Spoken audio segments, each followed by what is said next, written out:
Welcome to Ground Control.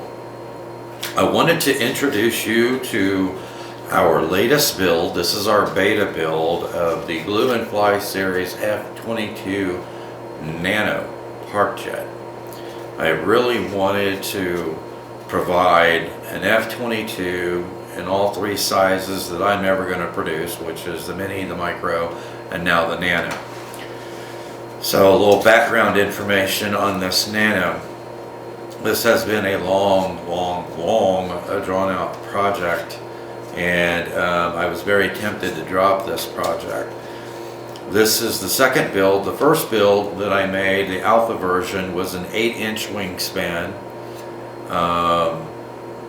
What is that, 230 millimeters, something like that, 203 millimeters. I have scaled up the beta build to 10-inch wingspan, 254 millimeters. Because in the alpha version, if you stayed above about 60% throttle, it flew very well. It took me about 3 flights to get the CG worked out on it, but it flew very well on, I think, on the third flight. But if you went below 60% throttle, it didn't have very good slow flight capability, and because that plane I couldn't check all the boxes on that plane. And one of my goals for a Nano plane was to have very good slow flight capability.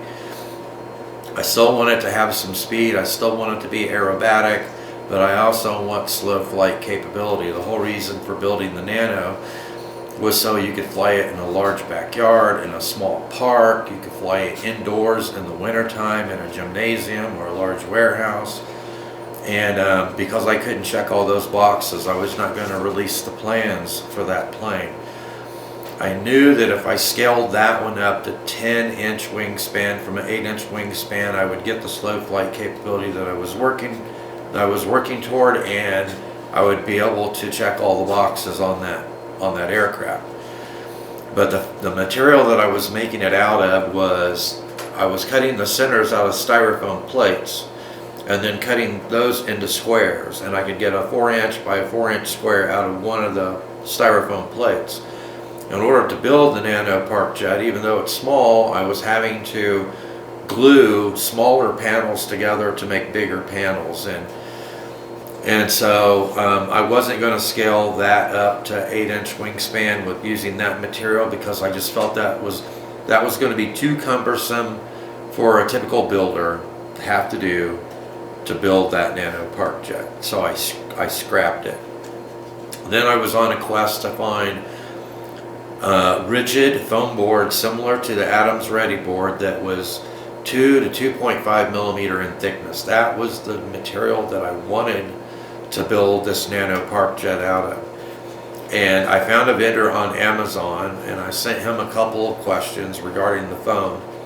And he said it was lightweight and it was rigid, it was 2 millimeters thick. So I ordered that from him. I ordered a 5-pack of 200 millimeter by 300 millimeter sheets. And he shipped them out. I watched the tracking on it. It got to the final destination before it would arrive at our local post office, and then that's as far as it went. So I waited 3 or 4 days and it never moved. So I knew at that point that USPS had either lost the parcel or they had damaged the parcel.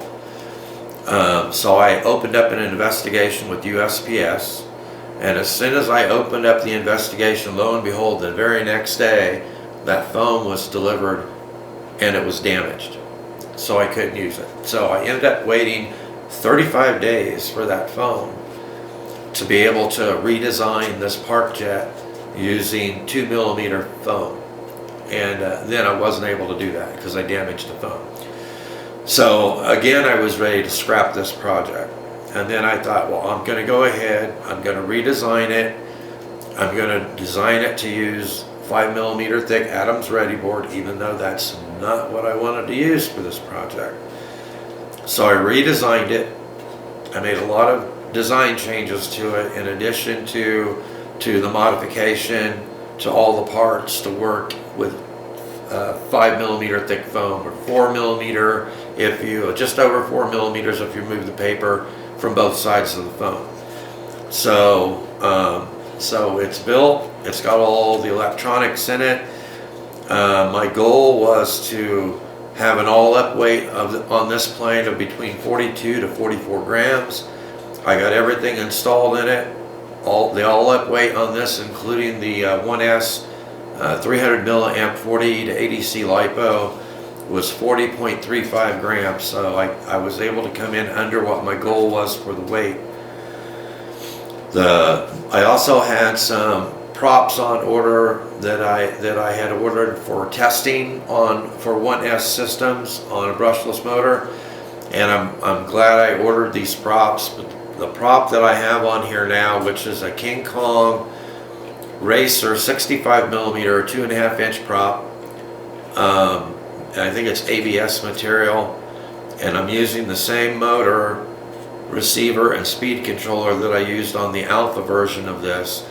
But with this prop, it produces 57 grams of thrust. So 40.35 grams all up weight, 57 grams of thrust gives me an approximate thrust to weight ratio of 1.4 to 1. So I know I'm going to have the power system that I need for this Nano Parkjet. I've got my CG calculated.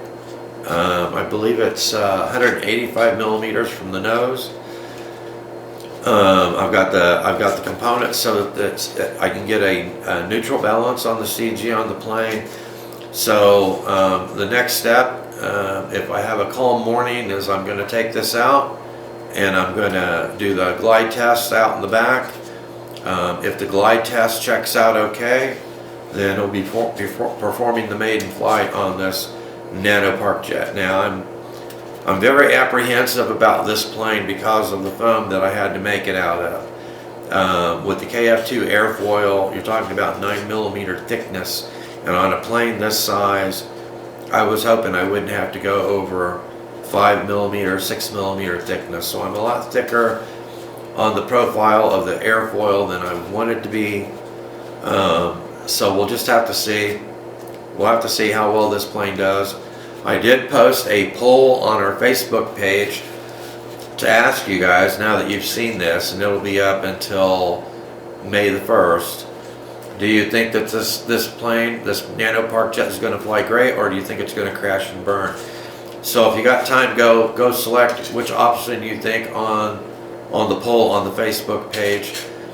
As soon as I perform the glide test, if the glide test turns out okay, I'll go out the same morning and I'll perform the maiden flight. So stay tuned.